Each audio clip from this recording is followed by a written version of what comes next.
Previously on Supernatural Confessions. One of my neighbor was watching soccer at about 2:30 in the morning. The next day when I met him downstairs, he was telling me yesterday someone was knocking the doors of almost everyone. They were trying to sell keropok or what. They didn't give up for about 20 minutes somehow. They kept knocking and knocking because they can see the light underneath the door, because it's all lights are on, so you still can see some light. Then one of the other old uncles, he actually came forward and then he was saying that, hey, never open up for them, because what they'll do when you open up, the moment you open the door, you feel obligated to buy from them. They will ask you for a glass of water. Like they'll say they're tired and stuff, right? This old uncle himself, he lost a lot after that. Anything he keeps in his house just goes missing. We talk from jewelry to possessions and things that are valuable and stuff. He did say over the next 6 months, it just started going missing, like really missing. He said he stopped after he went to visit someone, but then he didn't want to indulge in those details and stuff. He just said that he went somewhere to Kalimantan or something.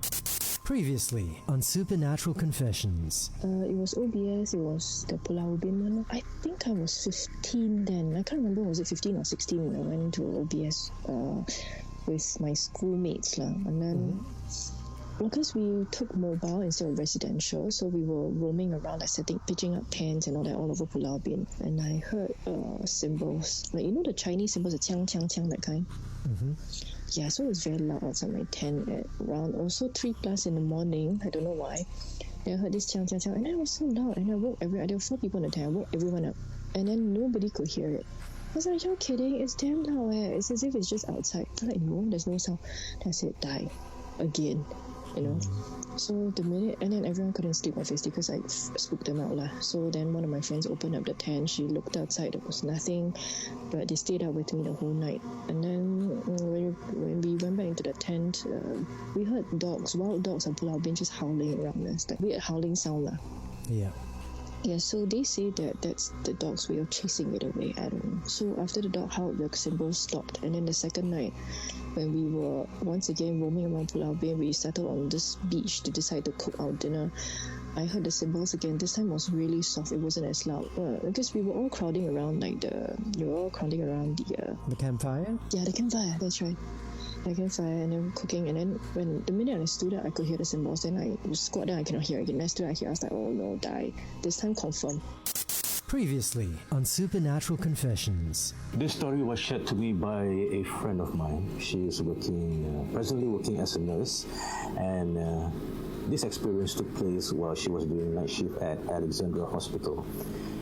At that point of time, she was having a break, and she decided to grab a drink at the vending machine, which was situated at the ground floor.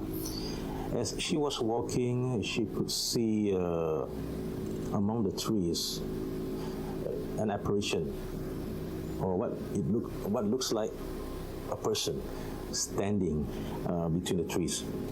So she was trying to get a harder look. At the same time, she was thinking, who could be standing at the tree at a time like this? Now, she is a skeptic. She's never seen any ghosts in her life. She never experienced any supernatural encounters. So to her, she just tells herself, it could be someone. Maybe someone standing by the trees. But what she described was the person or that thing was wearing all red.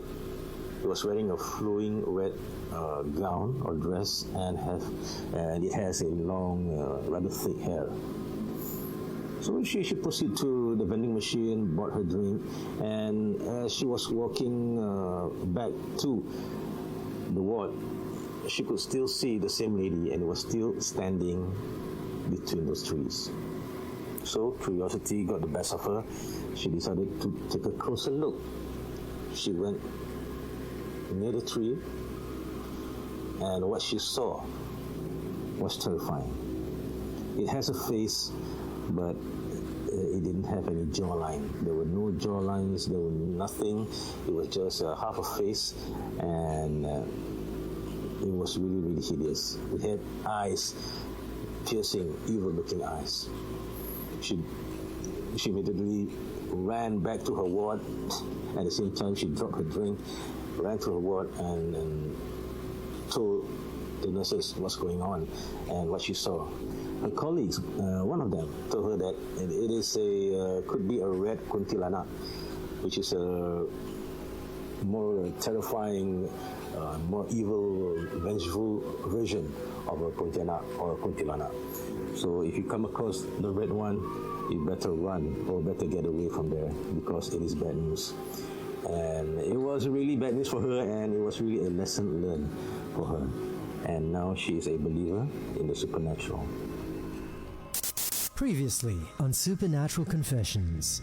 My granddad told me this story. It's about him and his step cousin who actually got himself a pontianak. Okay, because the cousin loves money a lot. So one fine day he went to the Kampong Bomo and asked, "Hey, I really need to, get some money, win money. I want to be rich." So of all the things that he chose, okay, the Bomo said, "You can go and get yourself a pontianak, So he did lah. So I think the SOP was to actually get a red thread, and the thread has to be those that you get when you see when you go to the Chinese funeral, that little red thread, and then it has to be weaved in, braid in into a thin string, I believe with maybe his hair or whatever, or I don't know. And then he has to go to a banana tree, which is not too old and not too young. It has to, I think there's specification one, I remember he mentioned. So he went and found this banana tree behind his kampong hut. And I think midnight at the time, he did the prayers, put in the offering, and hammered in the nail right in the middle of the banana tree in the center of the trunk.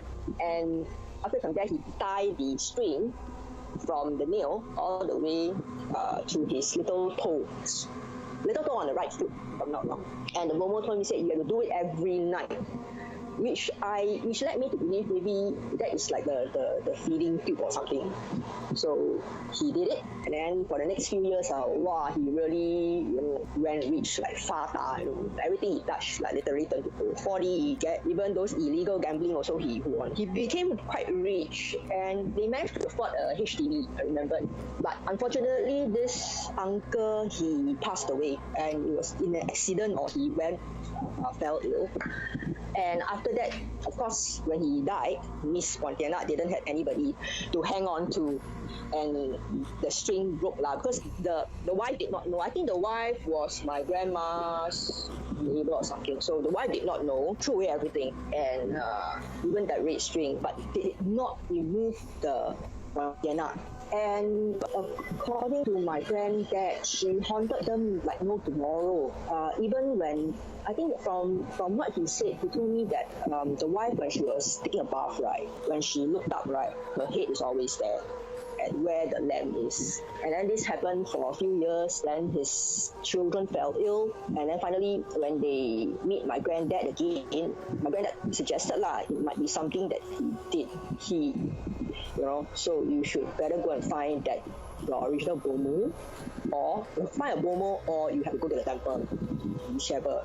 So I believe she went to a Chinese temple and got the donkey to find out what happened, and it was found out that she removed the string, but she did not remove the nail. So the nail is still at the banana tree. So she, Miss Pontianak, can be only released if they remove the nail, and it cannot be the wife. It has to be a guy. So actually, they got the whole thing. Then I believe my grandfather was involved, and then they went to the kampong and then did a lot of money home, and then removed the nail, and then finally the haunting stopped. But he was very specific. He said it has to be that thread weaved with this, I don't know, hair or whatever, and he specifically said right foot, last toe. Previously on Supernatural Confessions. I was having nightmares of this spirit that was trying to haunt me and chase me or do stuff. I couldn't wake up. Sometimes I couldn't really breathe, and I felt something was very heavy above me or at the foot of my bed. All sorts of things were happening to me. I was having nightmares as well as in really bad dreams of spirits, of evil spirits, of this woman who came into my dream and was trying to chase me, and I was running around, and I think I was in secondary school back then. For the full versions of these stories and more, visit supernaturalconfessions.com and subscribe to our podcast. For now, get ready.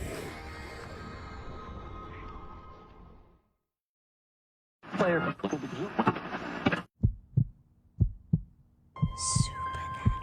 anyone here? Can you please give us a sign? Supernatural Confessions.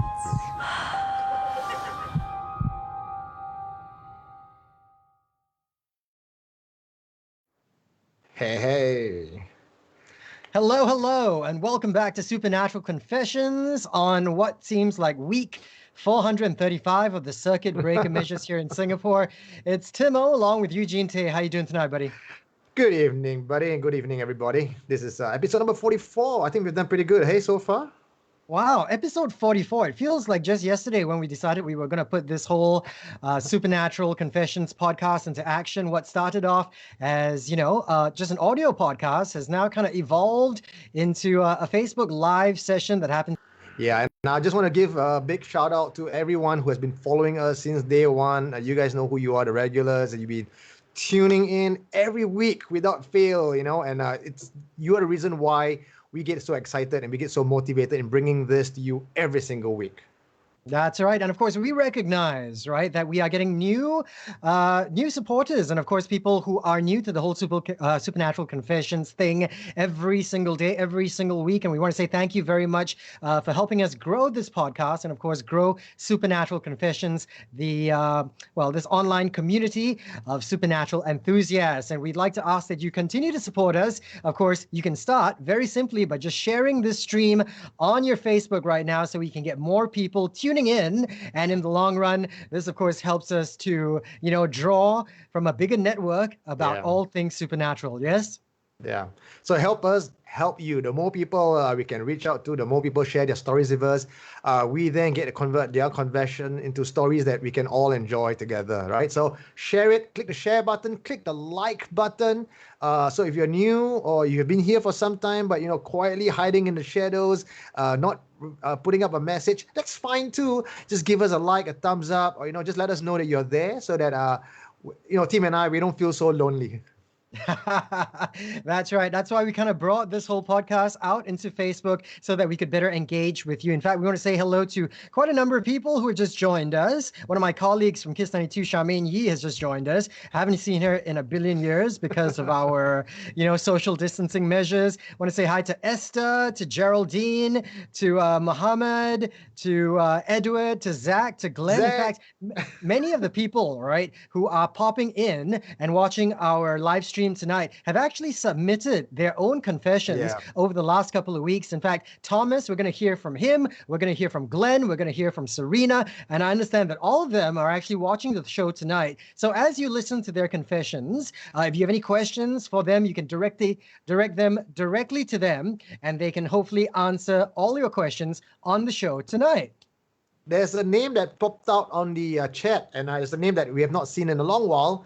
Angel the Wolf. In fact, when we first did our live stream, this was back in the ghetto days, right at your condo before the circuit breaker was even in effect. And E.T., myself, and you, we all tried to sit on the couch and squeeze together.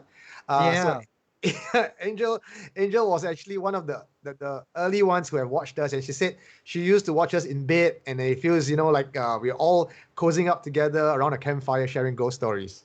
So in other words, she used to bring us into bed with her. Yes, that's right. All three of us with her. Yes. Ooh, comfy.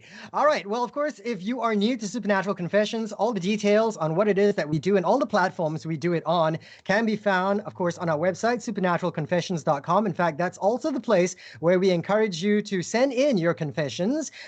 It used to be just send us a message, send us an email, but obviously, thanks to technology, these days we can get you to record a message, tell us your story through your own voice, video your story to us as well. And of course, if you have any pictures or evidence regarding your supernatural encounters, you can also submit it via our website. We'll do our best to keep your information and your identity anonymous if you so choose so, okay? Supernaturalconfessions.com. We're also available on Facebook. We're available on Instagram. And of course, for more of these video interviews that Eugene has been doing over the last, many, many years, you can find it on YouTube. And most important, this is something that we always want to grow, our audio podcast, which is available on all the major platforms, including Spotify, including Anchor, including Google Podcasts, Apple Podcasts, do us a favor, take a listen and give us a 5-star rating so that we can spread the word about Supernatural Confessions.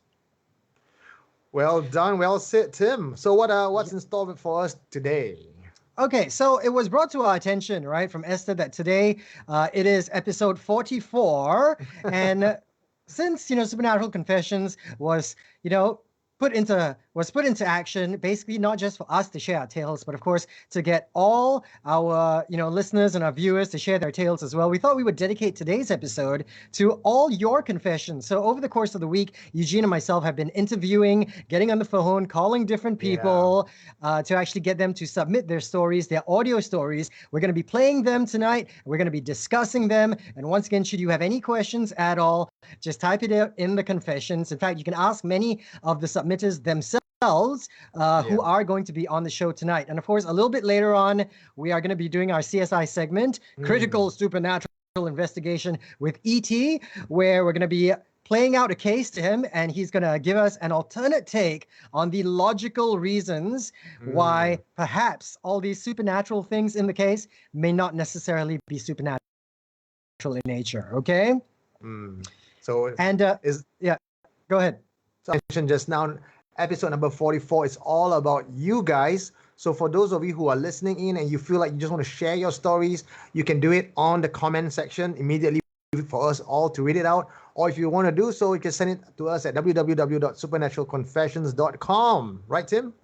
Absolutely, right? So if you listen to the stories and you're going, hey, how come these stories are not quite as scary as I thought they were going to be? Because ultimately we're all into scary Hantu stories, right? Well, then it's up to you to submit your very own scary Hantu stories. Could have happened to you, could have happened to other people, whatever it is that you've heard, just send it to us, okay? Although I will admit, tonight, to make things a little less scary, I decided to wear a hat because after a month without going for a haircut, this is the scariest thing under this hat, okay? You gotta check my hair out. I'm almost surprised you didn't wear a beret tonight and show up topless, Eugene. I did for the camera ran. I did. And from what I understand, one of our very own Supernatural confessors, Esther, she's going to be doing a little bit of a watch party for a scary movie a little bit later on after the show. So we'll share the link with you and we'll tell you what movie she's going to be screening tonight, okay? But let's kick things off with a confession that actually came in from Glenn, okay? Glenn sent this in couple of days ago, and I texted him, right? And I said, hey, why don't you just call in the show? And he said, oh, I'm going to be very, very shy. So how about I send it in and you read it out for us, okay? And I know this is going to be something that's straight up your alley, Eugene. It's a playground story. Okay, let's hear it. You know how we always talk about the scariest ghost stories are the ones that have some elements of children. Yeah. So that's kind of what it's all about. This takes place in a playground, right? And so the story goes like this. Glenn says, in 2011, 2 of my friends and I were around the Wampo area and we were looking for a place to chill out in the wee hours of the morning. So we headed to the playground beside the PIE Expressway. The playground had those plastic boards, the ones with the tic-tac-toe game. You know that, right, Eugene? Yeah. I remember that one. And the other plastic board was just a solid plastic board. So Glenn says I sat back against the plastic boards while my friends leaned against the grill and sat on the steps leading up to the slide. And 5 minutes into our conversation, I suddenly felt breathing in my ear, and I heard it very clearly. So I brushed it off as the wind rushing through the gap of the 2 plastic boards. I rubbed my ears and I readjusted myself. And then it happened again. And this time around, I swear, I could feel someone or something panting into my left ear so clearly that I froze. So I quickly looked at my friends and I said, hey, let's get out of here. I wanted to be cool, right? And so we moved further down to a bench. But at some point, they wanted to head back to the playground. So reluctantly, I shrugged my shoulders, I agreed, and we walked back to that playground.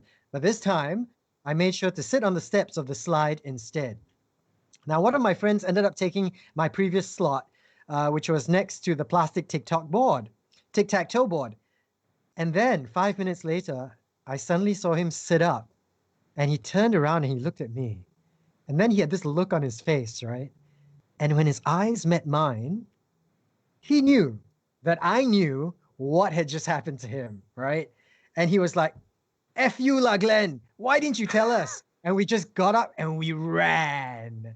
So that was Glenn's story, okay? And remind me, Glenn, never hang out with you because you're the kind, right? If some hantu comes and shows up, right, you're not gonna warn your brothers. I'm not sure which is worse, whether Glenn's way of reacting to hantu or Zach Reeves' way of reacting to hantu, where he would incite. Either way, I don't want to hang around with you guys. But hearing Glenn's story and a playground story, I think Esther also just left a comment and said she had an experience in playgrounds. For some reason, I think even last week, Mohan said, or 2 weeks ago, Mohan confessed of a story where he can hear children laughing in the playground at night. So it seems there's a lot of story revolving around playground, or at least the residual energy of the children by day still carries on by night. Do you think it's residual energy by the children, or do you think this is like some other form of spirit, a poltergeist maybe, the poltergeist of playgrounds? Personally, I have a theory on children. I feel that children are inherently evil. They are like the incarnate of evil, and through good parenting, we beat the evil out of them, and they become good people after that. So I tend to believe that children are just horrific, right? So it's no surprise that when they are in the playground, they leave part of their essence remains, and then it becomes but okay, this reminds me of a story where I had my own playground experience. This was in Bedok Reservoir Road, behind block 627. If you guys know where that is, it's near it's not exactly where the reservoir is. It's near towards Kaki Bukit side. It's a very old estate, a circular market there. It's an old playground back then. This is the one with the rocket ship and the granite slides. So I was there on Chinese New Year with my grandpa, and we were playing sparklers and everything. And I would, being a kid, I would throw the sparklers up in the sky, in the air, and it would land. But because there are trees around, sometimes the sparkler gets stuck in the trees. And as a child, when a sparkler gets stuck up there, wow, this is fun, And that's when I heard voices, like angry voices. And at first, I just brush it off because I'm totally immersed in playing and having fun. And then the voices get louder and louder, similar to what Glenn said. He can hear it right beside his ear. Now, when you say you heard voices, could you understand what they were saying? Was it actual words, or was it just like mumbling and in an angry tone? I cannot make out the words. It didn't sound like a language I understood, but you could hear murmurs, angry murmurs. You get the sense of what that thing is trying to tell you. So I told my grandpa, I said, Akong, I think the tree is talking to me. And I was just a child, maybe 8, 9 years old. I was just innocent, right? I think the tree is talking to me. Then he cleared his throat and he said, no, I think there's the voices from the block. You can hear too loud. The people are talking too loud. Then he said, come on, let's go. I said, no, I don't want to go. He said, no, come, let's go. So that night, he told my mom that he too have heard the voice, and he thought he saw something coming out from behind the tree like a shadow, and there's a few of them. And it's just right at the playground, at the edge of the playground. So yeah, when you talk about playground stories, it reminds me of that. Although I got to tell you, bro, you just said that children are inherently evil, right? So I suspect because you were 8, 9 years old, there was nothing at that time in the tree that was probably as evil as you. They probably thought I was friends. We got a couple of comments coming in. Esther just said, I remember when I was 5 and I was on the way home from my grandma's house. As it was quite late, we decided to take the shortcut home. And I was pestering my mom to let me play on the swing before we got home, but my mom said no. And I asked her why. That uncle and small boy is playing, why I can't. And then my mom just dragged me away and told me later on that there was no uncle and boy there. So what must it be, Eugene? It must be the hantu. Elizabeth also just sent us a text as well. She says, playgrounds should be avoided at night at all costs. Yeah. And of course, we know that playgrounds are also a popular place for, teenagers to go out and make out, right? Late at night. So you also don't want to interrupt them as well. Okay, maybe that's keep those. Yep. Maybe that's why couples love to make out at playground. Maybe the girl's hearing whispers and she thought it was a boyfriend. Actually, it was, from the hantu by the side. She's like, oh, she actually get turned on by that. Yeah. You never know. It's not sweet nothings in your ear, yeah? Speaking Yeah. of playgrounds, we're going to be hearing a confession in a little while from Serena. Now, those of you who have been listening to us and watching us for the last couple of weeks, you remember Serena told us a story that was passed down from her grandfather about Pontianas and what kind of banana trees you should kind of look out for if you ever want to try and pull a Pontiana from that tree, okay? So Serena's going to be joining us on the program in just a little bit. But once again, if you just joined us, thank you for coming on board. Supernatural Confessions. Best thing you can do right now is send us a comment, join in with the discussion, and of course, share the live stream, start a watch party with your friends right here on Facebook, okay? And with that said, you know how for most guys, the kind of ghost stories that we love the most, right, are always the ones that revolve around national service. Every Singaporean male will have a national service ghost story. It's like guaranteed. Okay. So was there anything that your friends told you never to do when you went to national service? Never shine your flashlight into the tree doing guard duties. Always go to toilet in pairs. We laugh at the ladies outside of camp, but in army camp, we go in pairs. Okay. We also find, I think the most important advice that our Inche always tell us is never bring pork into Pulau Tekong. Tekong. Okay. Well, there is one very, very important lesson that I'll admit was never shared to me before I went to national service. And after you listen to this next confession, you can warn all your friends, maybe your nephews, maybe your children, when they go to national service, there is one thing they should never, ever, ever do. Jerry, go ahead with your confession. I was in the Hawk Company, Room 1, Section 2, Bed 17. One of my platoon mate, he's the so-called sick chicken, who's in bed 39, okay? Remember, bed 39? He went out of course and was sent home. Along the days of training, I made a very good friend called Tom. We are just like buddies. So, 1 month prior to our POP, Tom suggested to me to sleep on bed 33. Since sick chicken is out of course and the bed is vacant, we could chat throughout the night.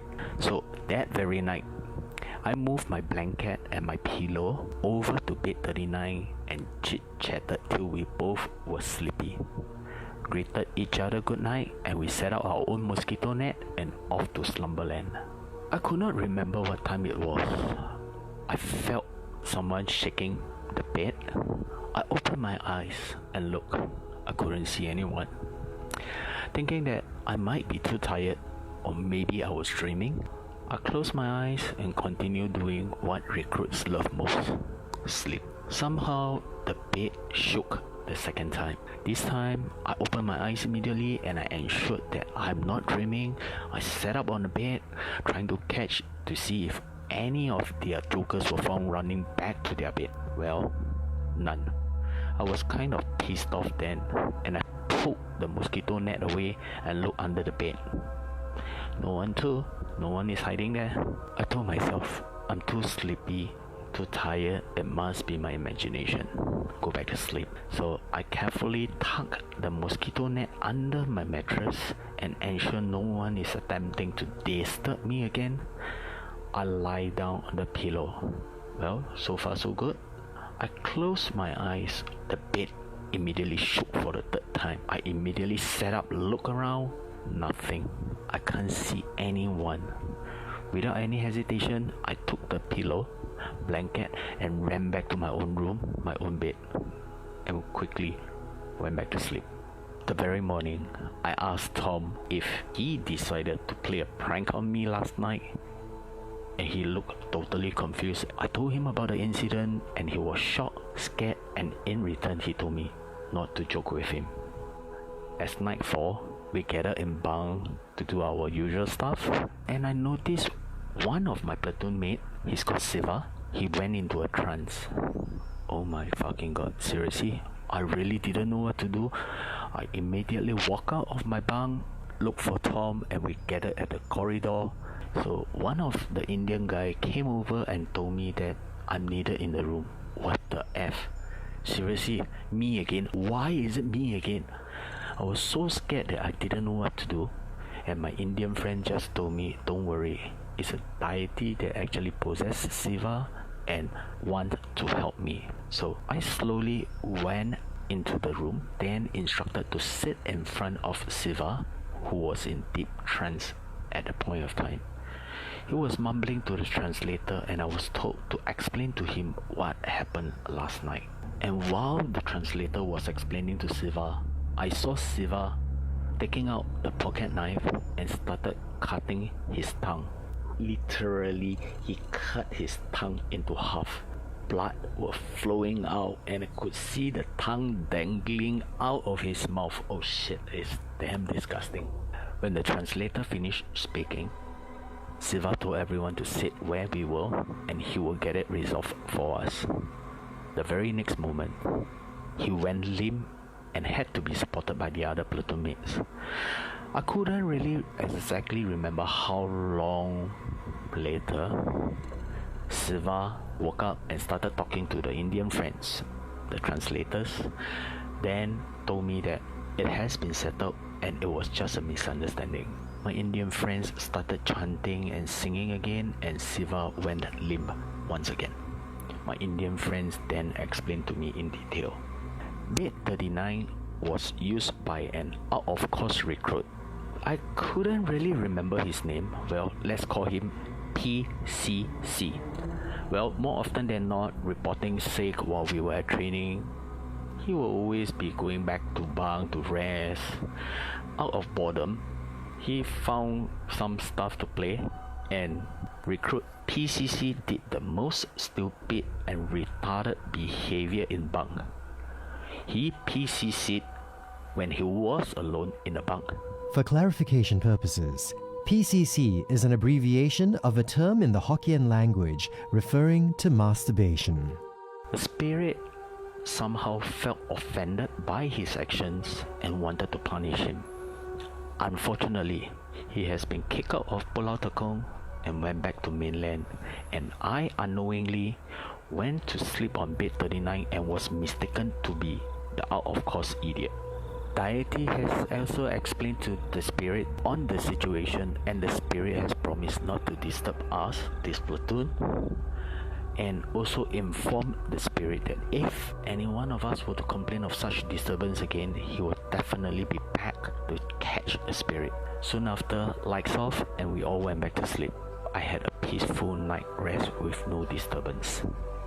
The next morning, while going to cookhouse, I saw Shiva walking along, and I caught up with him, thanking him for the help, and he smiled to me. I felt so bad about him cutting his tongue into half. All he did was he stretched out his tongue and showed me. His tongue was in perfect condition. Seems like he did not even cut his tongue, and nothing. Seriously, nothing. I was really shocked. I further checked with my Indian friends, and I later found out that the deity that has actually arrived to help me was the Yape. All right, so I think we've all learned a very valuable lesson. If you're going to national service anytime soon, or you've got friends who are going there, the one thing you never do in the bunk, whether there are people around or not, is to PCC. Or Pa Chiu Ching, as we call it in Yeah. In fact, I think we had quite a few people who had a big laugh in the fact that I actually had to explain and give a formal explanation as to what PCC was. Gemma says, that was the most formal explanation for a crude slang I've ever heard. PCC. But at the same time, I can also kind of understand, okay? I'm not sure how long BMT is these days, but, you know, guys have needs lah, okay? Like 3 months is a long time to go without release, right? I mean, if you ask me, I would risk offending the ghost, but if I gotta go, I gotta go, man. The same thing that you would say, excuse me, when you pee by the tree. The only difference is before you PCC, you just give a word of, sorry, excuse me. Maybe you can stand back a bit. No, I might hit you in the face, sorry. Then at least they will not be so offended. There you go, because PCC is just 2 C's away from just P, right? And I noticed that you've decided to actually wear your Cispec beret, is it? Cispec beret. This is my gutsman beret. So it's Your because gutsman army, beret, okay. yeah, army story and all. I feel that, and also because bad hair, lah. Really, it's terrible. And Yeah. army story with, but in this one in particular, it's not your usual army story because usually army story you have your Pontianak, your guard duty, your ghost with long black hair and white gown in the middle of a road march or on the Jacob's ladder, the toilet incident, the Duplo gangers. So all these are your very stereotypical urban legend stories in NS.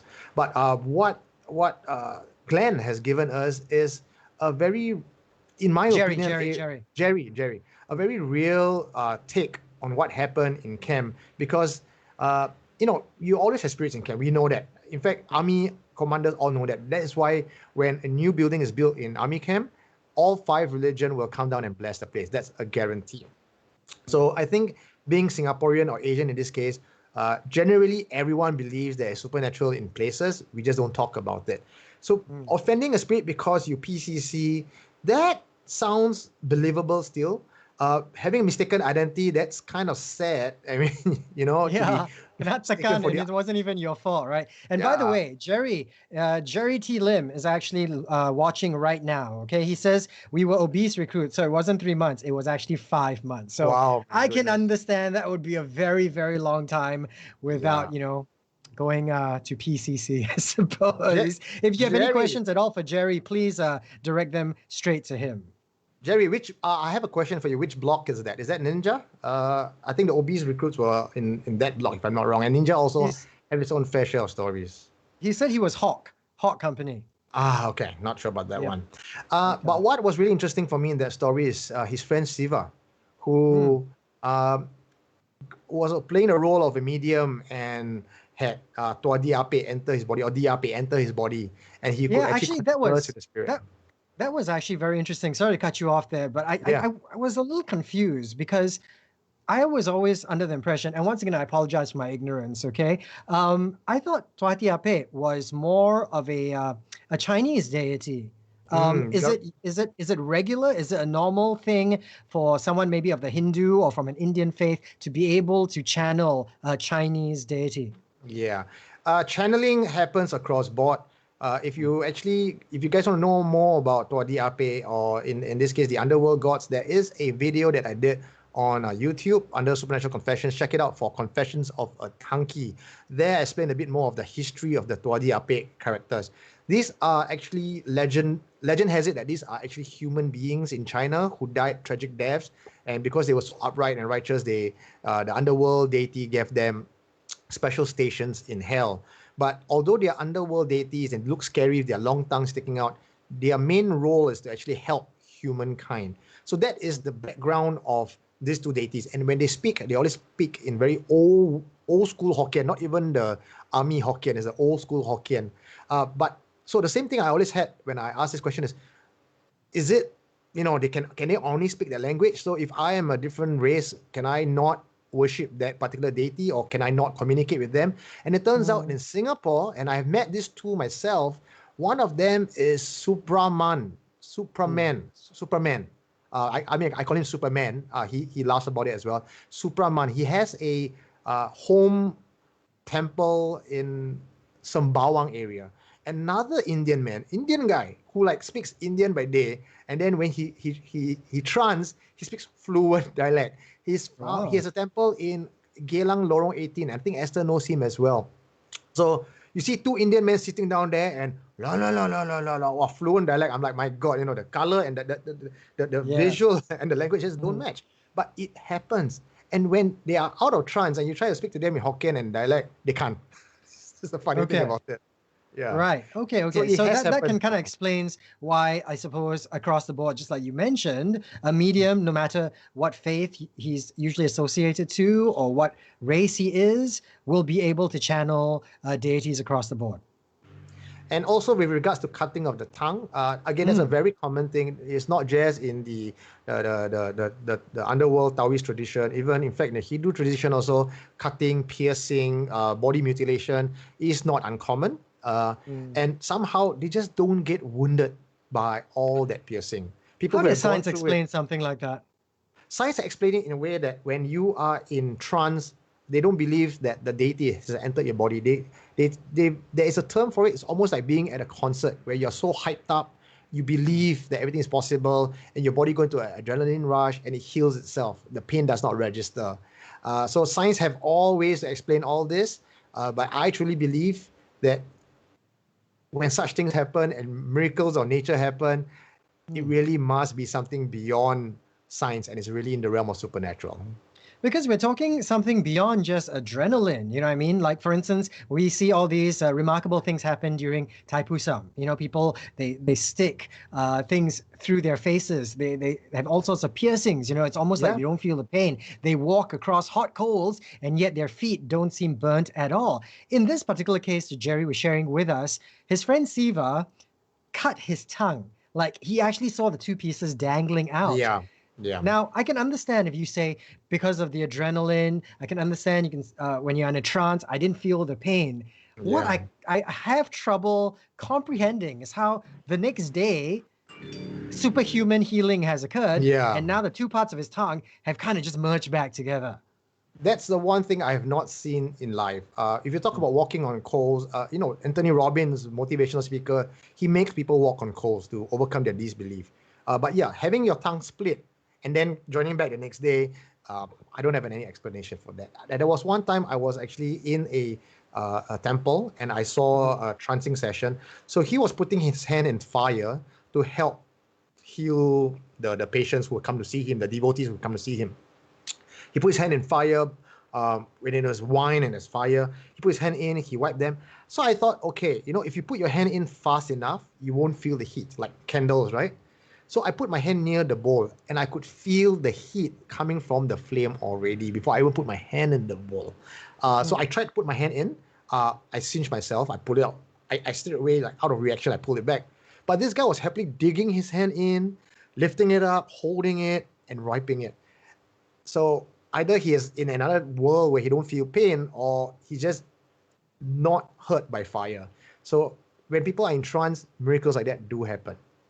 Wow, definitely very remarkable. And of course, if you've just joined us and you've been, following the story about Jerry and what he encountered, we all learned a very important lesson: never PCC when you're in camp. In fact, Zach says if he ever saw a kaka, Chipon, Pontianak, he said, "I'm going to tell her, I'm going to PCC. Do you want to watch?"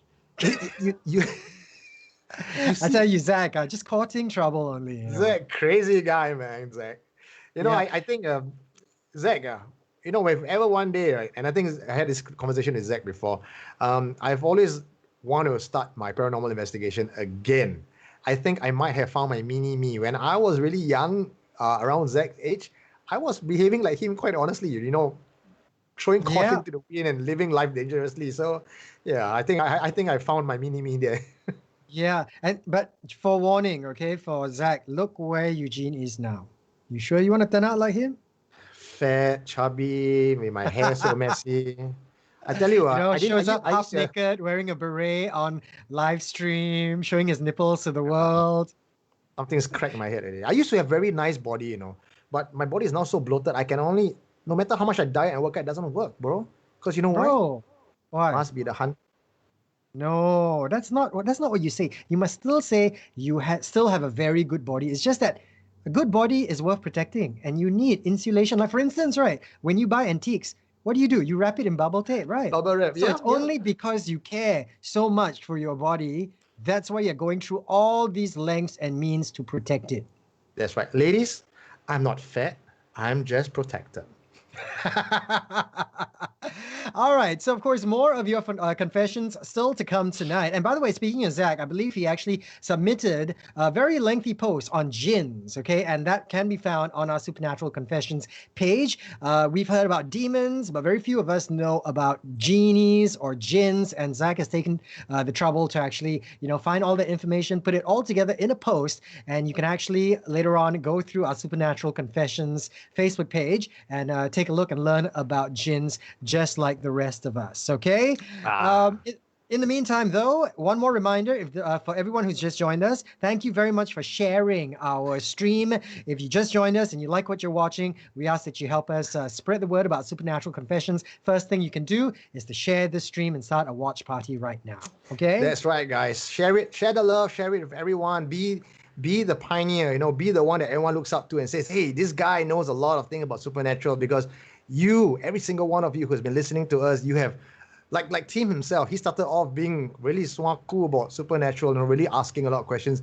Now today, I think he can host a show right on his own, man, holding court and interviewing people. So you know what, you guys, if you think that you're confident, host a show amongst your friends and get them on board with us, because as what Tim has said, the more people share their stories, the more interesting this channel is going to get.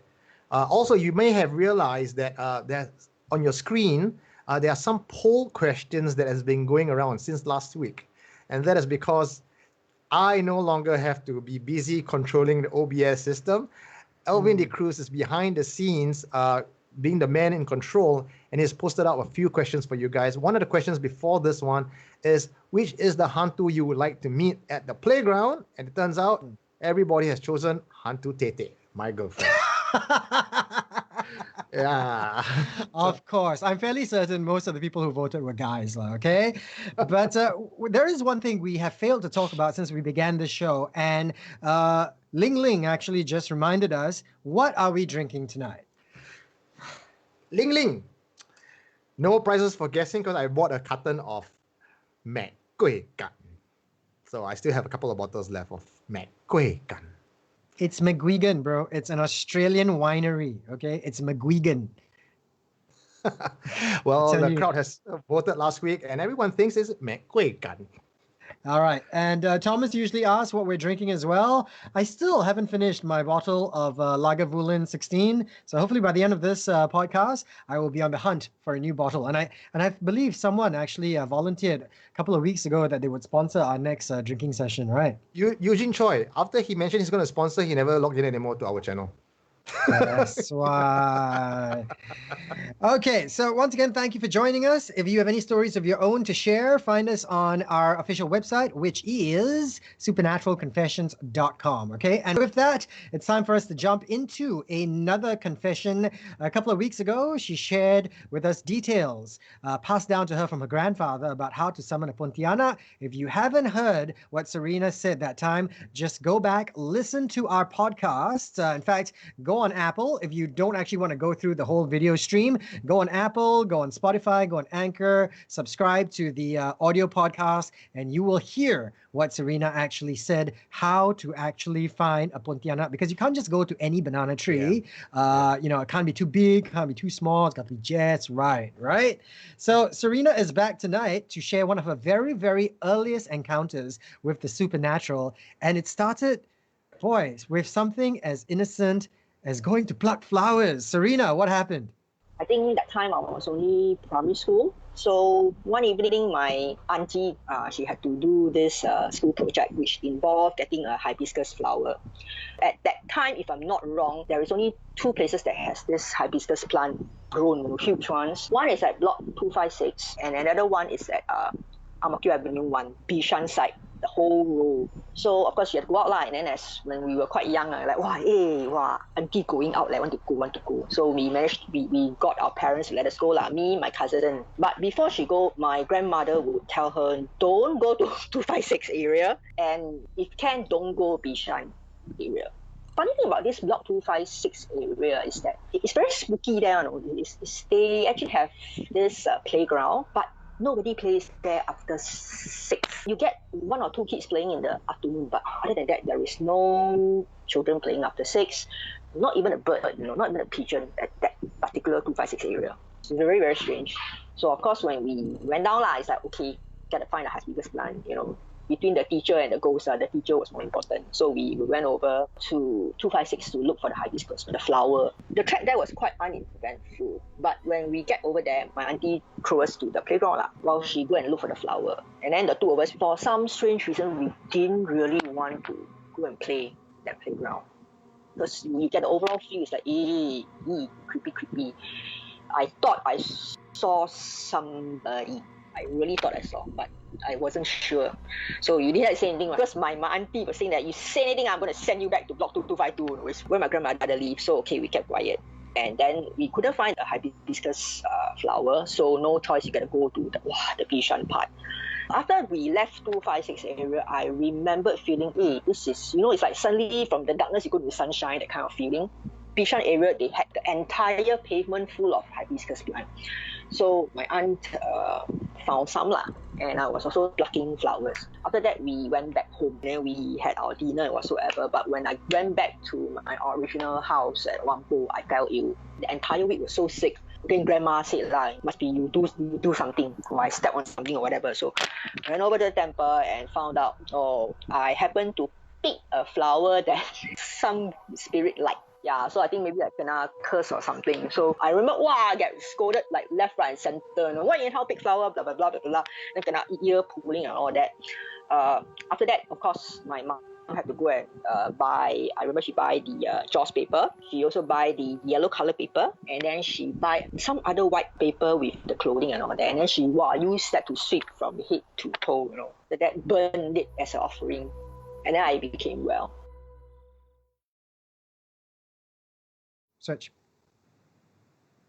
All right, so there you go. Another very important lesson. Don't just anyhow go around plucking flowers, because the flower that you pick might not only be inhabited by a spirit, but it could also be a favorite flower of the spirit as well. And then they will be very pissed off and they will seek revenge, which is actually quite interesting. I've never actually thought about that. A spirit being so invested in a flower that would be very cross if you were to just anyhow go and pluck it. Because the theory is that spirits reside in all these trees and plants. So if you pluck it out without permission, they feel that you have, infringed on their home. Desecrated their land. That's right, yeah.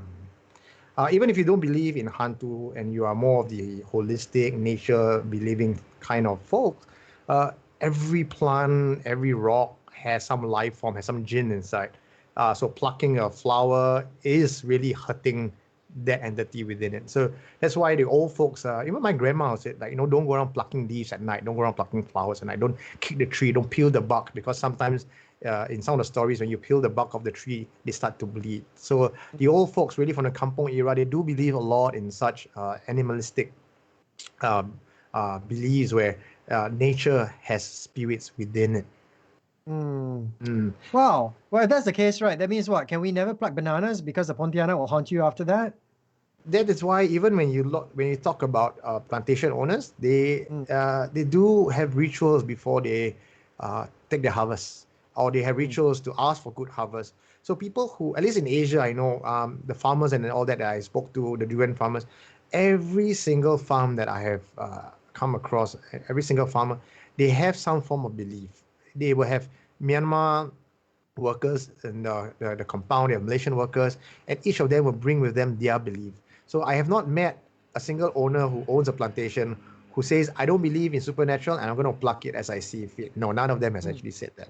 Yeah. Wow. Okay. This whole story about the whole plucking hibiscus, right? Sounds like, if it wasn't Serena who actually shared this encounter, someone had just said it to me, I'd be like, that's probably a story developed by NParks to try and prevent people from just going around plucking flowers and trees, right? But the thing with Serena is she seems to be attracting all these things to her. When I spoke to her, obviously what you guys have heard on the confessions is just a small part of her confession. I actually had a lot of chance to talk to her off air. And she tells me, sometimes she'll walk and then she will fall sick, something is tripped over her. And it appears that throughout her life, spirits have always taken offense by the things she has done, only to realize later that it's miscommunication. Oh dear. Okay. Yeah. Much like the situation that Jerry found herself. Lucky Serena never went to the army, huh? Sure can now. I get she's a magnet for all this. That's right. So I think just now, Tim, you asked me why Ang Mo Kio. So when there's this running joke in Singapore that a lot of the hauntings, the strange happenings come from Yishun, right? But when we look at the confessions that we received over the years, the highest number of confession actually came from Ang Mo Kio. Why? Now, if you tell me Ang-Mo-Kio- like Bishan, I will say, okay, you know, we've heard stories about Bishan MRT being a little haunted because it used to be a cemetery. Was Ang-Mo-Kio a cemetery at some point? Well, I don't recall, but I know a lot of Singapore is filled with cemetery. And if Ang-Mo-Kio has their own kampong, it wouldn't be too far-fetched to think that there's a cemetery there for that kampong also, right? So I don't think it's just primarily cemetery that makes a place haunted. If that's the case, whole of Singapore would be, but then again, whole of Singapore is haunted. But what I think Ang-Mo-Kio is known for, and this is coming from people that I've spoken to, like it's a three generations down of passing the message, right? Broken Chinese telephone. Apparently in Ang-Mo-Kio and Sembawang Kampong, is very known. Siglap, Ang-Mo-Kio, Sembawang. These three kampongs are very well known for their witch doctor and occult practices. They have a lot of people there, a high number of villagers who are practicing the occult. So when the whole kampong was torn down and built HDB on top of that, yes, while the practices may all be gone, the people have all moved out of the location, the kampong is all, no evidence of the kampong is in sight, but the energy, the deity, the jinn or whatever that was conjured up still remains in that land. Okay. All right, so just remember, something as innocent as plucking a flower could get you into trouble. Just be a little bit more aware of what you're doing, and if in doubt, just apologize in advance for what you're about to do. Angel actually dropped us a comment and said that she was always warned by her grandmother, don't disturb plants or trees after the sun sets. That's right. I asked Angel if she had ever asked her grandmother for a reason. She said no, she never gave her a reason, but she was always warned about never to disturb the plants. And apparently she also lived at Ang-Mo-Kio Block 257 for a number of years. See, it's fate, Angel. I received 2 confessions on my WhatsApp message from people. Do we have time to read it out? Yes, please. Before we actually go into Thomas's confession, why don't you go ahead? Because this one is in regards to the army story that we shared with Jerry just now, from Jerry. So this one's from Tiny Red Man. My unit is 9 SIR from 2 PDF. All these are army terminologies, guys. People Defense Force, 2 Singapore Infantry Regiment, 9 Singapore Infantry Regiment. We got key installations, and one of the more memorable ghostly encounter I had was at Sembawang Wharf. Again, Sembawang came up, where US Navy ships are docked at. There was one sentry post where a couple of us and 1 K9 personnel were stationed at. Around 50 meters away, there was an abandoned toilet where there was no light at night. Occasionally, when I walk past it, goosebumps will stand. So one night, I had to use the toilet. On my way over, there was a cold breeze as usual. My goosebumps stood. So, once I reached the toilet, I walked around it. Once I stopped, I stood outside the door of the toilet, and that same cold breeze blew across me.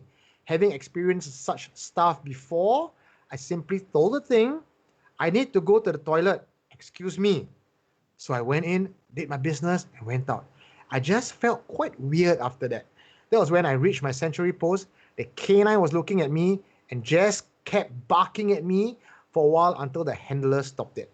Nothing really happened to me, but the experience was memorable. So I can only imagine if you didn't say excuse me, what you have experienced. There you go. Welcome, Matt. Actually just sent in a comment as well. So thank you for the sharing. My buddy and I actually encountered the famous small girl during our first night in BMT in Tekong camp while everyone was asleep. What is this mysterious small girl that he's talking about? Are you no familiar, idea. Eugene? No. Okay, well, Matt, please elaborate, okay, so that we know what is this mysterious little girl that you guys encountered. Sounds extremely creepy. Also, on our Facebook Live, the latest poll that was put out, is it Alvin, that's posting up these polls tonight? Yes. He Alvin says, is if doing you're it. going on a date with Miss Tete, Hantu Tete, what flowers would you give her? I mean, what do you give her? Do you give her roses? Do you give her tulips? Do you give her a bottle of mekuikan? I would give her a push-up bra. Is that even an option? I don't see it on my screen though. It should be an option, okay? Because if anybody needs a bra, needs that extra support, it would be the Hantu Tete. Or she can just find me and I help her massage it back to former glory.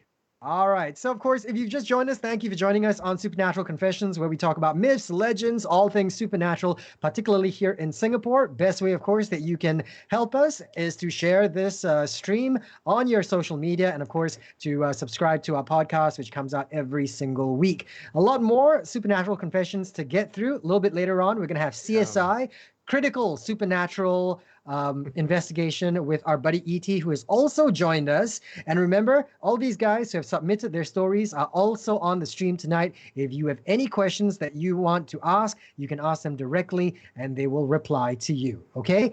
And with that, one of our regulars, his name is Thomas.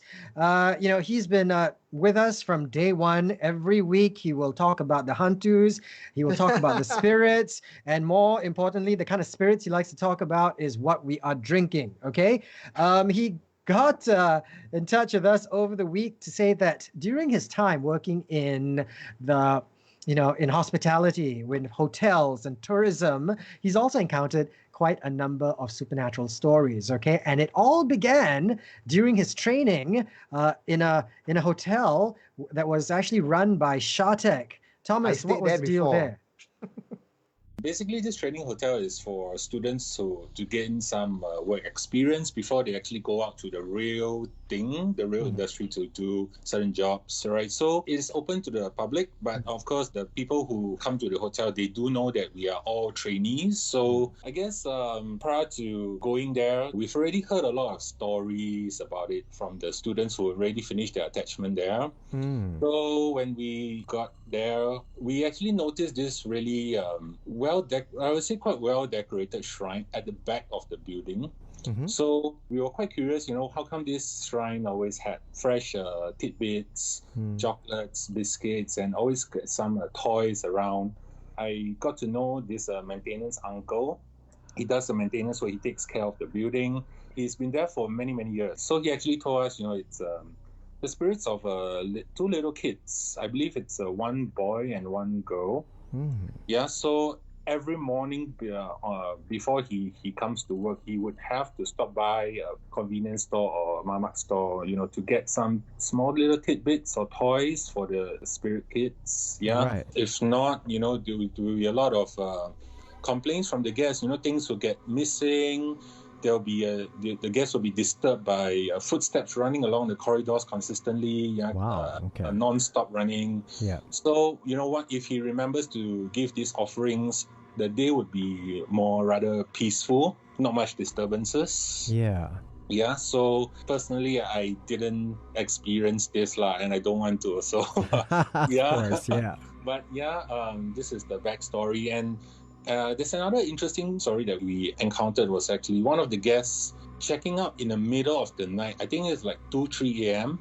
Yeah, so it was a really weird hour that, you would see a guest checking out. And he was quite flustered, actually. He was quite kanchiong kind of thing. So, after he checks out, we just casually asked him, is there any problem, sir? Why are you checking out in the dead of the night, in the middle of the night? And he says that he wanted to come down from his room, probably to go to the 7-Eleven to buy something else. And he saw Japanese soldiers walking along the corridors and going down the stairs. Wow. Yeah, okay. So, we had no reason not to believe him because he did pay the room rates that he stayed.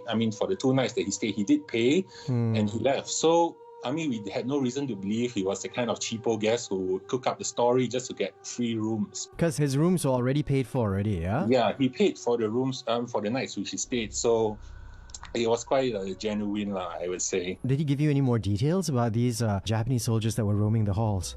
No, because he was kind of in a hurry to get out of there, I think. And to your knowledge, right, that night it wasn't like there was some D&D function or anything going on where people might be walking around in fancy dress outfits, right? No, not that I know of. We usually don't hold functions in that hotel. It's just basically just for people to stay or just go to the restaurant to dine. We don't actually hold functions there. Oh, wow. Yeah, so I guess this building also, for me, when I enter the building, it gives me some sort of a weird feeling because, even though you may enter the building in the middle of the day, like 12 or 1 o'clock, and the sun is shining really brightly, the lobby would always feel like it's very dim, it's very dark. No lights will be able to go in to illuminate the place. Wow. Okay. So once you step in, it gives you this very gloomy, creepy feeling. I see. Now, Thomas, would you actually be able to tell us the location or the name of this building? Maybe we can do some background research on it. Okay, this building is actually called the Shah Villa. It's somewhere off Orchard Road. I think it's somewhere along Killarney Road. You know the KPO, that the bar? Yes. Yeah, it's a small road further. If you walk further in one of the small roads, it's somewhere around there. Okay. Well, we'll see whether we can get our team to kind of dig up any information on this building. So actually, there's one more experience which I personally had almost like a first hand. So it was already when we started our attachment at the hotel. So we were at the restaurant doing the closing shift, closing at about 10 plus or so. So one of the tasks we had to do was to, of course, clear the trash from the restaurant at the end of the day. These two female students who had to take out the trash, as usual, they left through the back door because it was closest to the refuse area where we normally dispose of our rubbish. So shortly after they went out with the rubbish, the 2 bags of rubbish, we heard a very loud scream from these 2 girls. Oh no. And then they came back running into the kitchen, and they were quite inconsolable. Like, they were weeping, they were like in a state of shock. So after they managed to calm down a little bit, what they told us actually sent some shivers down my spine. What did they say? They said they were taking out the trash, walking towards the refuse area. As they were approaching the refuse area, they saw a figure of an old man squatting down and rummaging through the rubbish.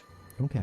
Yeah, so, they didn't really think a lot about it. It's like, maybe, it's some of those old folks who collect cardboard and things like that. Yeah, some reusable items. So they just, didn't pay attention. They just continued walking towards the refuse area. When they were much closer to the refuse area, this old man turned around. And according to them, they couldn't see any eyes. His eye sockets were black holes. Oh, wow. And his mouth was wide open. So they screamed, they just threw whatever they had in their hands, and they ran back into the kitchen. Yeah, so at that point of time, when we saw them, they were quite crazy. I mean, I don't think they'll be able to make up such a state of shock and hysteria. Did you guys kind of go and investigate to see whether there was anybody there? Yeah, we did. Actually, after they told us what happened, a few of the guys who were on duty as well, they went out, and we went to the refuse area. There was actually nothing. We just saw the 2 bags of rubbish which they threw and left behind. And everything else was, pretty much normal. I don't know. I mean, these 2 girls, they were not, they're not the kind to make things up, right? Correct. They're not like, some people who are attention seekers or anything like that. They were pretty good students. So also, I wouldn't, I don't have a reason to see why they would cook up such a story as well. And do you remember, was this maybe during the Hungry Ghost month or anything like that? Not that I know. I think it's somewhere in the beginning of the year. It's not the Hungry Ghost. Yeah, okay. So probably around, if my memory serves me well, it's about... It's a very, very important lesson. Hold on. There we are. Once again, we have learned a very, very important lesson, and that is, if you ever go to a hotel and they tell you they're fully booked, please don't insist on a room, because then they will be forced to open up one of their special rooms for you. Okay. Now, I was trying to do a little bit of research on this Shah Villa. Okay, because Thomas was saying it is no longer run by Shah Tech, right? And you actually said you've stayed there before. Yes, I did. I stayed there. This was in the early 2000s. I stayed at Shah Tech. It's off Killiney Road behind. If you go along Killiney Road, you pass by Singtel building on your right. All the shop houses on your left. This was during the days, if many of you who are in Supernatural, you would remember this place called the Mitra Hotel. Exactly. Hotel, right? Because that was the first thing that came to mind when I decided to do a little bit of research, right? I was trying to find out, where is this place? And it said it was located on Lloyd Road.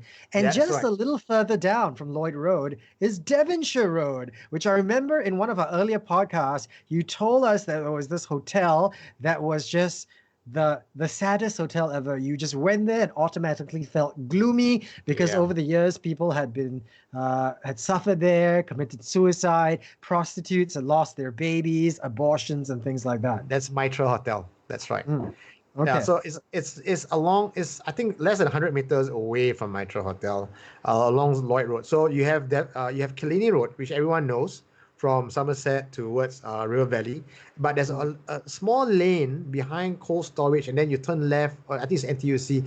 That small lane is Lloyd's Road. Lloyd's Road runs past Shah Villa towards Lloyd's Inn, which is another sad and very haunted hotel, and then it ends off at a T junction where if you turn left, you actually go to Lee Kuan Yew's house. Oh wow. Okay. So Yes. yeah, a lot of things happening around that area. Do we know what is the history of the entire area? Why is it so, active as it pertains to the supernatural? I'm not really sure about the background, but I mean, we've talked about Japanese soldiers roaming around the halls in the middle of the night. Was that Orchard area a big Japanese base during the occupation? I'm not sure exactly where Shah Villa at that point in time, if there is any story around it. I'm not sure. But if you're asking the question, is the Japanese in town? Well, just take a very close look down the road from Lloyd towards just at Dobby God. You have the YMCA building, which was the Capita headquarters.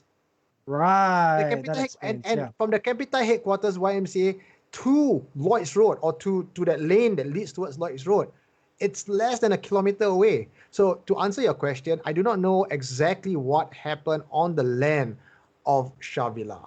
But if Capita headquarters is at YMCA, Tim, it's not too, again, a stretch of imagination to imagine the horrors around the area.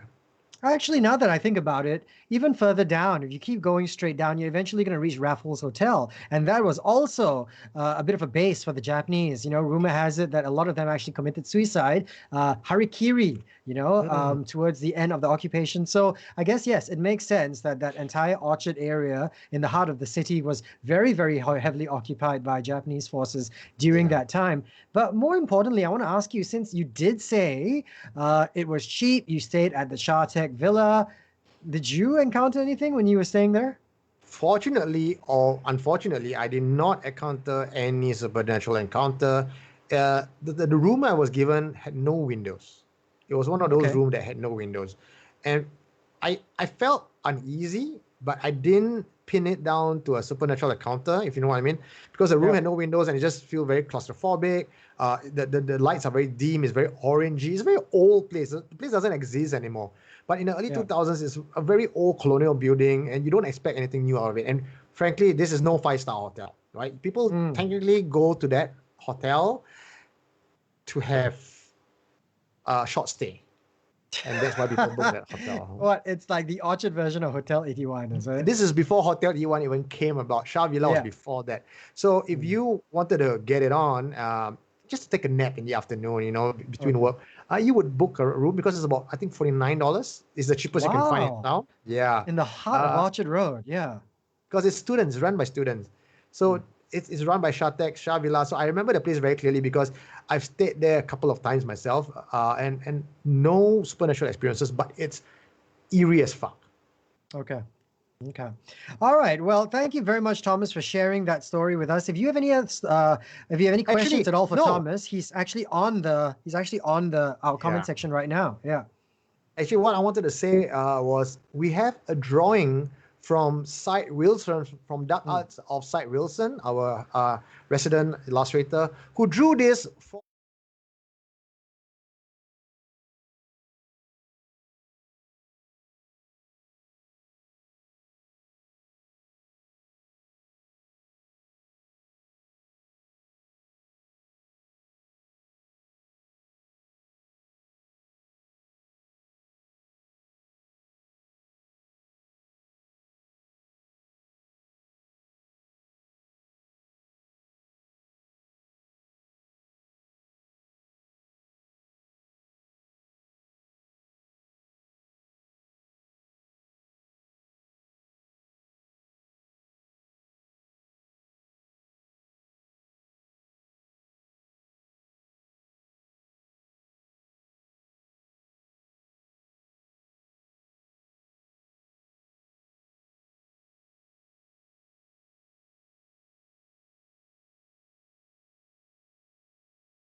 Okay. Okay. All right. So there you go. Sorry, our mics were not on at that point. But having seen that picture, we hope that was exactly, the image that you guys had when Thomas was describing that story. I mean, Thomas, does that look like what the girls were describing to you when they, ran back into the kitchen, screaming their guts out, complaining about some old man with empty eye sockets? Yeah. Oh, so thank you so much, guys, because everyone's flooding our chat and saying that no sound, no sound. So this is what we really need for you guys. Let us know what we're doing right and what we're doing wrong. And also, if you just join us midway, please do share this video because today was episode number 44 is really exciting. Tim, I'm so excited because usually every week we have a particular theme that we talk about, but today is really just about you guys, your confessions. Everyone's sharing their stories. It's so beautiful, and the more this video gets out there, the more people are sharing and confessing, the more we get to enjoy their stories. That's fantastic. Yes, because that's what Supernatural Confessions is all about. It's not just Eugene and myself, having drinks. We can do this any point in time, but the whole point of Supernatural Confessions was born out of the idea that everybody had stories to share. Okay. So, thank you very much. Keep sending them in either through Facebook or on our website, supernaturalconfessions.com. Thomas says that picture by Syed turned out better than he ever imagined. So that is great. Kudos to Syed. And by the way, if you are very interested in checking out more of Syed Wilson's great drawings, you can see it on our website, www.supernaturalconfessions.com. Just go to the tabs that says Confessions. You pull it down, you'll see Tim's podcast, you see Jonathan's Ghost Mortem, you see our blog entries of confessions, and also Syed Wilson's Dark Arts of Syed Wilson. all right. And people are still complaining, saying like, how come there was no sound just now? Because we intended it that way. That was the way we had planned it all along. It wasn't a technical mess up. We purposely didn't want to talk. Or the Hantu. The minute you show the old man story, he was offended. He blocked the voice from coming out. There you go. All right. So once again, keep your confessions coming through. We're loving the fact that we're getting a lot of engagements tonight as well. Earlier on, Matt was talking about the girl, when he was in Tekong. He said they encountered the little girl. We were wondering, what is that little girl that was freaking you and your boys out over at Pulau Tekong? And he finally responded. Hi, guys. I really enjoy your CISI. So, Eugene, what was it that he said? Because you actually read that, right? No, I'm trying to find his post. So okay. Is it? I think I found it. Okay, I think I found it. Okay. You read it, yeah. He says, this famous girl that was in Pulau Tekong, she was an apparition that would cry between our beds while we would sleep at night in the bunk. All right. She said, there was one night I was lucky to have my Discman and my earphones on, but my buddy was sleeping at the corner of the bunk, right? And he just freaked the F out. In fact, in the middle of the night, someone actually said, "Who is that kunyang that's crying away?" Turns out, the next day, we found out that there was a girl, who just appeared magically in the middle of the night and just spent the night crying between their bunks. And a girl in an army camp. A girl in an army camp, which is one more reason why you should not PCC, okay? You never know who's around. Little girls, little children, some more. I need to have a poll right here, right now, okay? And this goes out to all the army guys out there, or those guys who have been in army. If you are stuck in camp for 5 months and you have not seen a chick in 5 months, and then a hantu, a young girl, appears to you in your bunk, what are your first thoughts? Dude, you cannot ask this kind of question. That's just terrible. Okay, a young girl. Come on, we're not into that kind of behavior. It doesn't matter whether they're ghosts. You cannot be a supernatural pedophile. Okay. Shame on you, Eugene, for even bringing it up. Okay, and an old lady, a middle-aged lady. But in any case, let's go to this one by Phi, who says his first encounter. It was a Thursday night, and my company has an early nights out. As I was very tired, I fell asleep very quickly. Okay. I was awake abruptly by my friend sleeping beside me. So I opened my eyes slightly, and I saw my friend pointing here and there in the thin air. But I was very tired, so I decided to go back to sleep and decided to ask him the next day. The next day, I saw my friend and I asked him, hey, you midnight don't want to sleep? Why are you pointing here and pointing there in the air? Exercising, is it? He told me, yesterday wake up very hungry lah. So I saw the auntie selling curry puff. So I decided to buy. So I asked him, where your curry puff? He told me, I eat finish already. And I asked him, we're in the middle of Tekong, in the forest. Who allowed the auntie to come in and sell keropok? So that's Fai's supernatural story.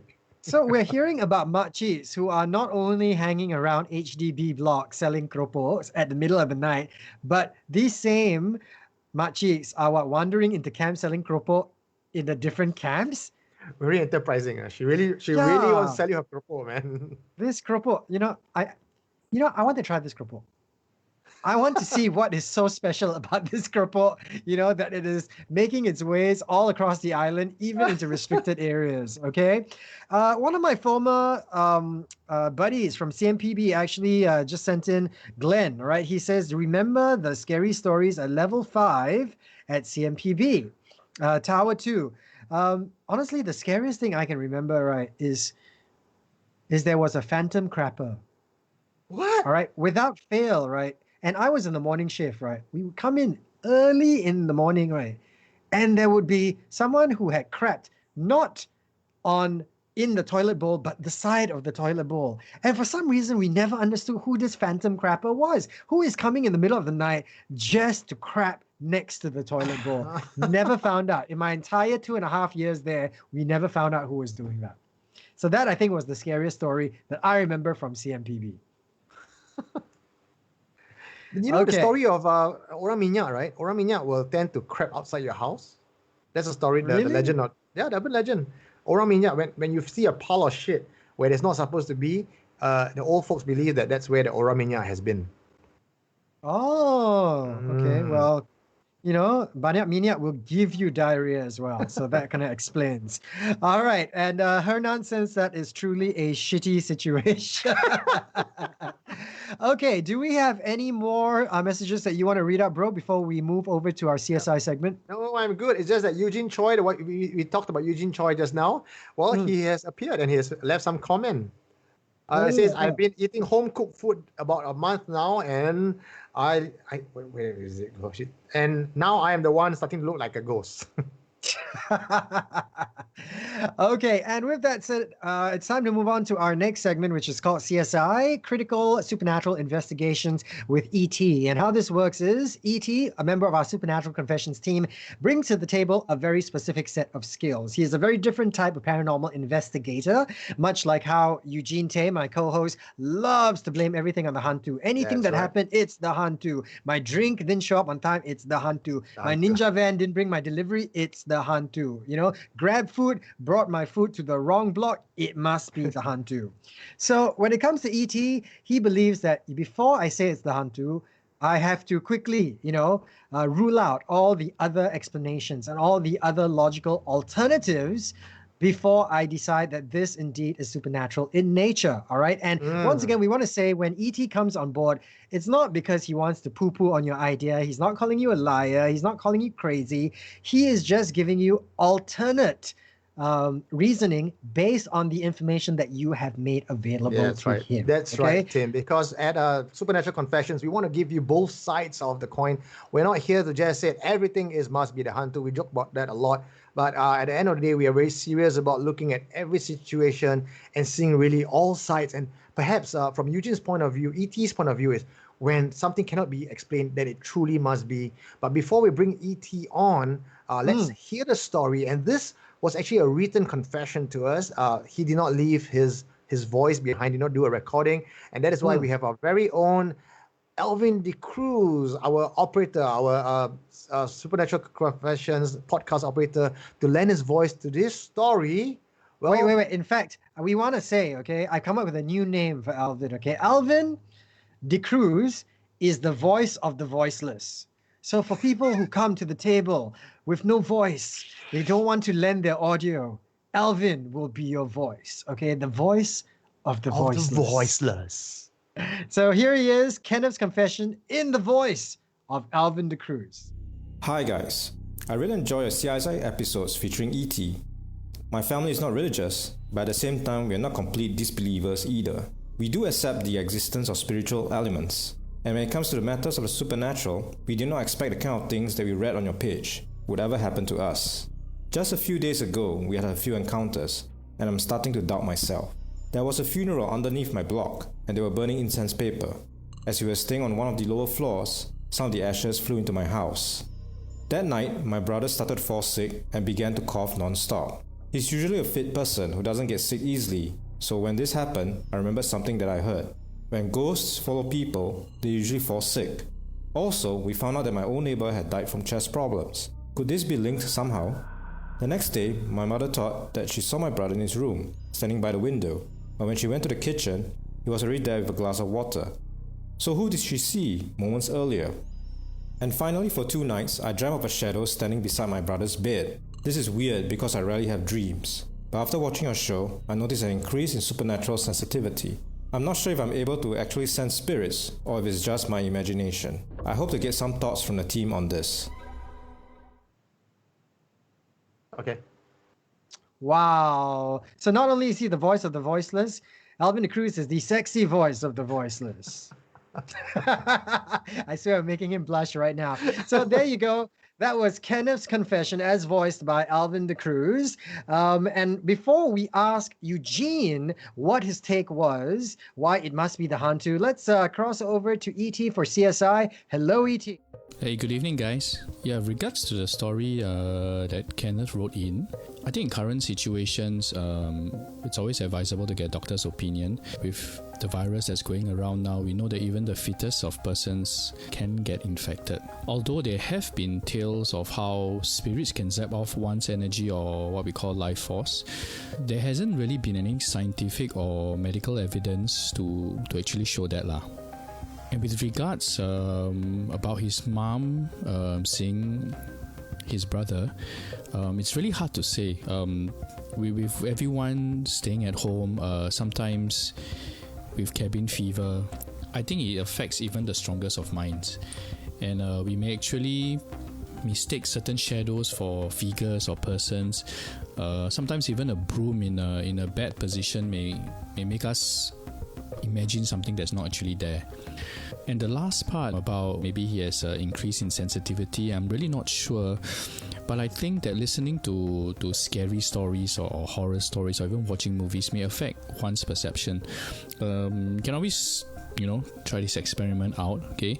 Try watching the original movie of The Ring in an empty cinema at midnight. After the movie, walk home to your house at night.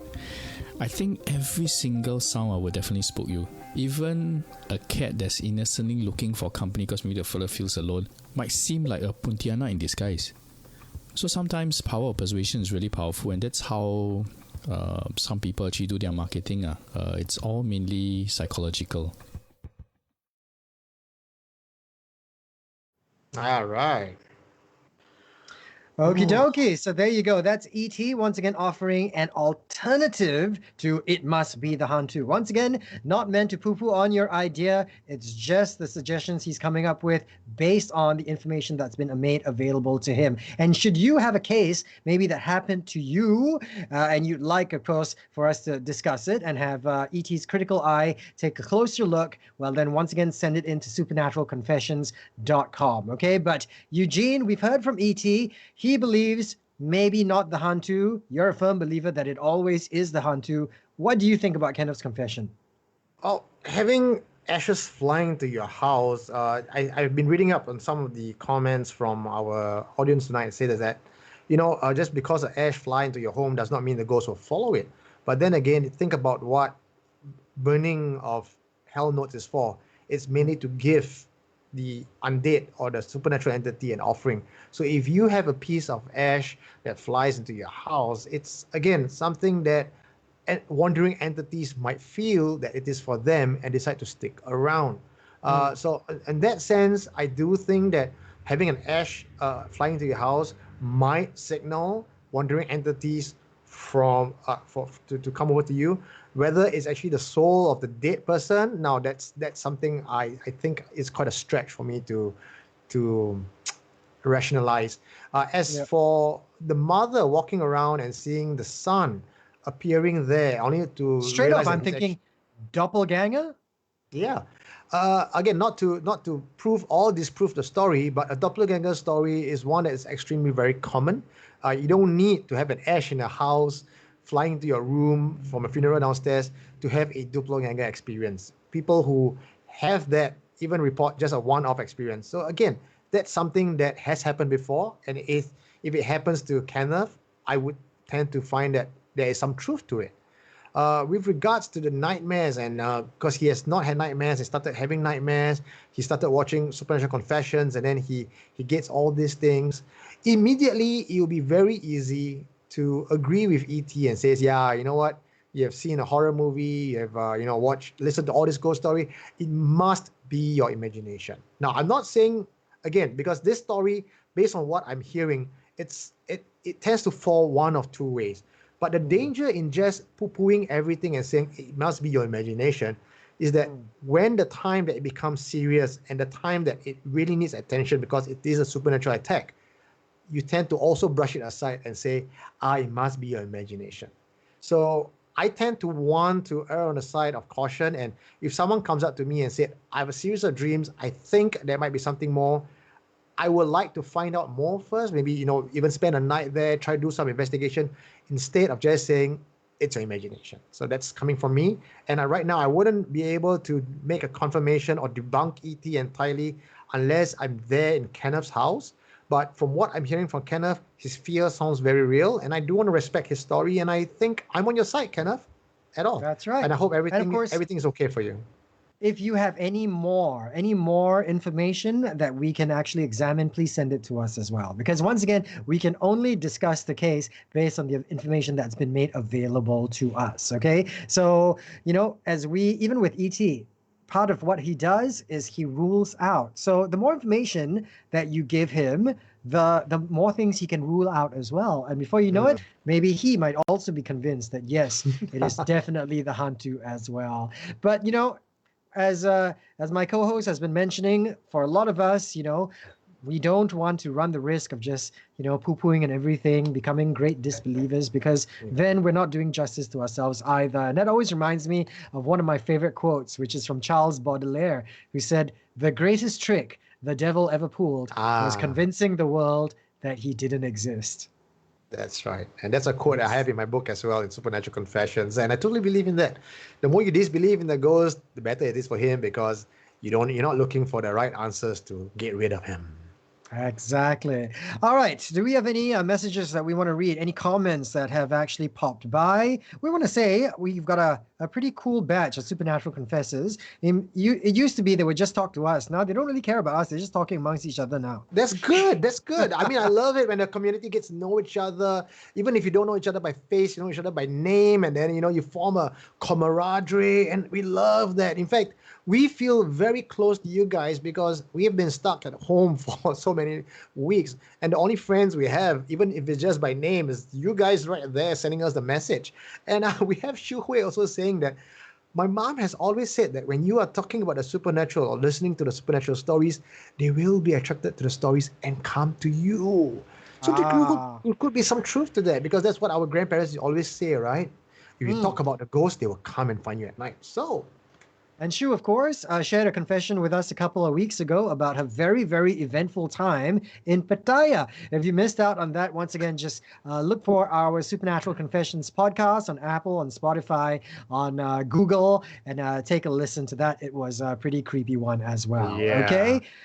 Big thanks to everybody who joined us. Oh, sorry. Did you have another one you wanted to read? No, I just nothing more to read, but I'm just so overwhelmed with all the love and support that you guys have been giving us. I see new names every day. I see, like even Thomas, who has always been talking about his oleander water. And then one day he decided that I'm going to share my story. So really, guys, thank you for sharing your stories.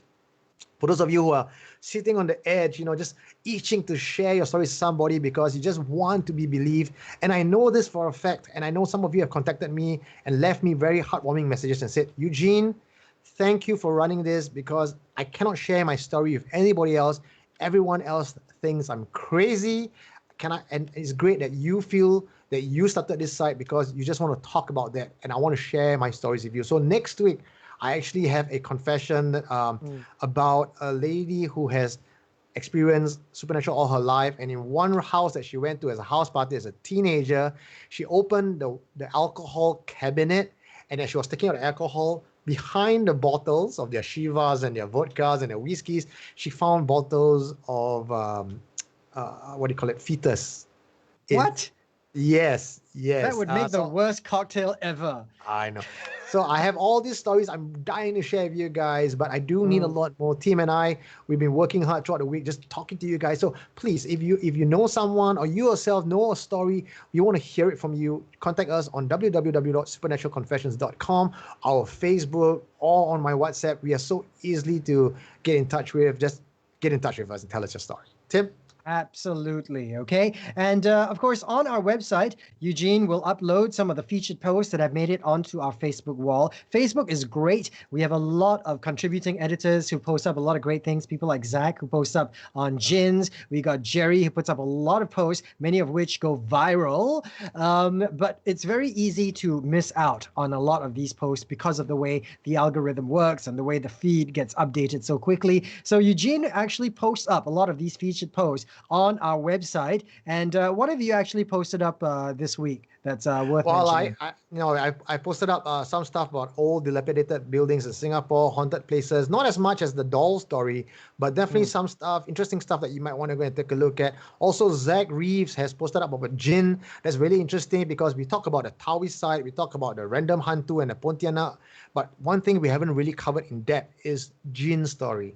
And also what Tim and I, we're really curious about is, we know for a fact that the Singapore Zoo has its own set of stories. It's haunted as hell. People who have worked there have, rumors. Was it that the night safari, Halloween night was cancelled because someone actually saw a real ghost? But we don't just want to take all those rumors and then share it with you. We actually want to talk to somebody who has been there and a story to tell. So ladies and gentlemen, fans of Supernatural Confessions, if you know anyone at all in your network, please help us spread this word around.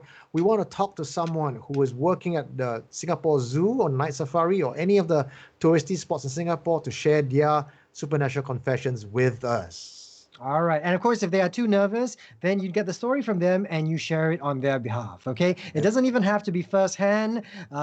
If you've heard from a friend of a friend of a friend, then tell us, what have you heard? And bit by bit, the more we talk about these things, other people will come forward as well. So I feel very strongly about this. I've been talking to a lot of friends who have been working at some point in the zoo, in the night safari, in the Jurong Bird Park. Bit by bit, they're coming forward, and we are looking to, gather enough stories before we dedicate an entire episode to it. Okay.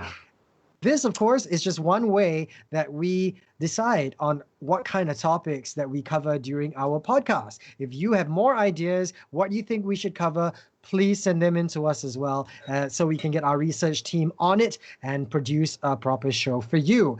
Other things you want to draw your attention to, our Facebook page, which you are already catching this on. Share it with your friends, like our posts. Engage with us, comment as well, share what you think. If you disagree, tell us as well. And that's how we turn this into a proper discussion. One such person who's been sharing stories is someone called S.Ab, okay? And her stories are friggin' hardcore, all right? They're like, it reads like that. It reads like chapters of a horror novel. Don't believe me? Look for S.Ab on our Supernatural Confessions site.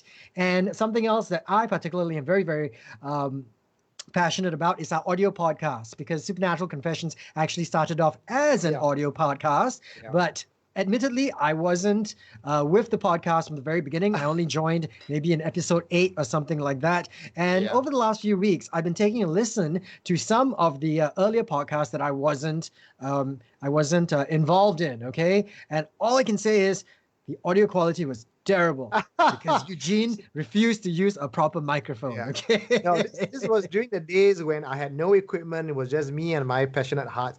So if you guys want to listen to how ghetto it was before Tim came around, it's your last chance to go and listen. Actually, they got no chance already. I've already fixed it. It's all fixed. I think the first 4 episodes have been remastered. Okay.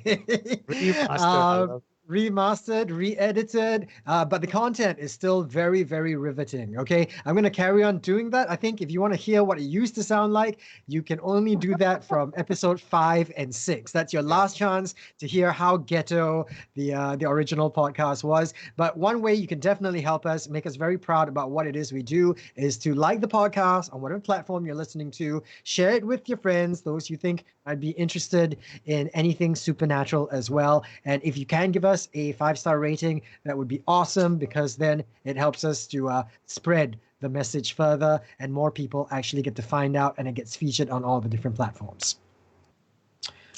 Okay, well, I think we have come to the end of the show. It's 11:33. You just lost the bet by 3 minutes, Tim. Once again, I said we'd be over in like an hour and 15 minutes at most. But we did well today. We didn't hit the 12 o'clock midnight mark, because, ladies and gentlemen, after this show, what you want to do is stick around. If your Friday night is boring and you can't go out and club, Esther Tan, one of our hardcore member, she is sharing a watch party tonight. Right after this, just go and check out our Supernatural Confessions Facebook group, not the page, group. Right? Because she's going to share the movie Conjuring. And why? Because on the 8th of May, which is today, our time, and tomorrow, their time in US, Conjuring the House is actually open and will be streamed 24/7 for an entire week. And various different paranormal groups is going to go down and investigate. Now, Esther has paid her money, because this whole Supernatural Confessions is a collective of us passionate people just doing what we can for you guys. So she has paid her own money to buy the ticket to watch a show, and she's going to share it as a watch party with you guys. So if you want to catch that, join our Facebook group, Supernatural Confessions, and then you'll get access to it. Okay. Thank you, Esther. That's highly illegal, isn't it? I mean, it sounds so unscrupulous. She's going to be sharing a paid stream with everybody. We wouldn't dream of doing something like that. But that's not going to stop from us actually watching and taking advantage of it at the same time. So thank you very much, Esther. And one more thing, okay? Eugene, you need to quickly start accepting people into the group, because you've come up with this long list of questions they've got to answer to make sure that they are truly deserving of being part of the original group. Tonight, Esther says she's going to be doing a watch party, like you mentioned, of The Conjuring. If you can't join our Facebook group in time, I think we're going to post the link, okay, on this Supernatural Confessions stream comment section. So just quickly take a look after this show ends, look for the link, click on it, join the stream, and then we will catch you there, okay? Esther told me, shh. So really, if you want to be anonymous, just contact him directly, lah. All right, so until our next installment, my name is Tim O. And my name is Eugene Tay, and you've been watching us on Supernatural Confessions.